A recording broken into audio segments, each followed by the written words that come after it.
এটা বিশেষ ঘটনাই জোকাৰিছে এতিয়া সমগ্ৰ দেশ। সাপে খেদি ফুৰিছে এজন যুৱকক। 30 দিনত 5বাৰকৈ সাপে খুটিলে যুৱকজনক। আচৰিত যেন লাগিলেও এই সত্য। ঘৰৰ পৰা আঁতৰাই অন্য ঠাইত ৰখাৰ পিছতো দংশন কৰিলে সাপে। মাহীকৰ ঘৰত গৈ থকাৰ পাছতো ৰক্ষা পোৱা নাই সাপৰ পৰা। 5বাৰকৈ যুৱকজনক চিকিৎসা কৰি হতভম্ব হৈ পৰিছে চিকিৎসক। ক'ত ঘটিছে এই আচৰিত ঘটনা?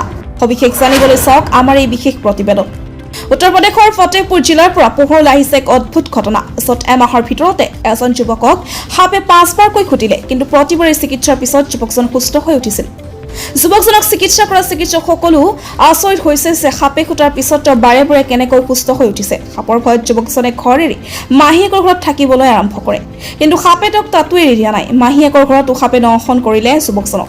এই ঘটনাত যুৱকজনৰ লগতে তেওঁৰ পৰিয়ালৰ লোকক গভীৰভাৱে অশান্তি দিছে। ভৱিষ্যতক লৈ চিন্তিত হৈ পৰিছে তেওঁলোক। ঘটনাটো ফতেহপুৰ জিলাৰ মালোৱা থানা এলেকাৰ সৌৰাগাঁৱৰ। ইয়াত বাস কৰা বিকাশ দুবেক এমাহৰ ভিতৰত 5বাৰকৈ সাপে খুটিলে যদিও প্ৰতিবাৰেই চিকিৎসাৰ অন্তত সুস্থ হৈ উঠিছিল। বৰ্তমানে ব্যক্তিগত চিকিৎসালয়ত চিকিৎসাধীন হৈ আছে, কাৰণ শেহতীয়াকৈ আকৌ সাপে খুটিলে বিকাশ দুবেক। বিকাশে কৈছে যোৱা 2 জুনৰ নিশা 9 বজাত বিচনাত শুবলৈ গৈ প্ৰথমবাৰৰ বাবে সাপে খুটিছিল। ইয়াৰ পিছত পৰিয়ালটোৱে তেওঁক ব্যক্তিগত নাৰ্ছিং হোমলৈ লৈ যায়। 2 দিন তাত ভৰ্তি হৈছিল। চিকিৎসাৰ অন্তত তেওঁ সুস্থ হৈ ঘৰলৈ আহিছিল। পৰিয়ালটোৱে অনুভৱ কৰিলে যে এইটো এটা স্বাভাৱিক ঘটনা, কিন্তু 10 জুনৰ নিশা সাপে পুনৰ খুটিলে। মোৰ পৰিয়ালৰ লোকে লগে লগে মোক চিকিৎসালয়লৈ লৈ গ'ল।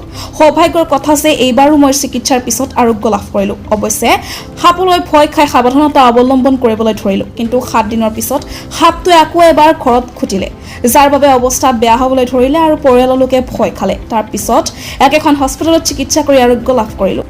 আশ্চৰ্যজনক কথাটো হ'ল, 4ৰ্থবাৰৰ বাবে সাপে 7 দিনো পাৰ হ'বলৈ নিদিলে। ঘটনাৰ 4ৰ্থ দিনা সাপে বিকাশক আকৌ এবাৰ খুটিলে। যেতিয়া পৰিয়ালে তেওঁক চিকিৎসাৰ বাবে চিকিৎসালয়লৈ লৈ গ'ল, আনকি চিকিৎসকসকলো আচৰিত হ'ল। অৱশ্যে এইবাৰো তেওঁ চিকিৎসাৰ অন্তত বাচিল।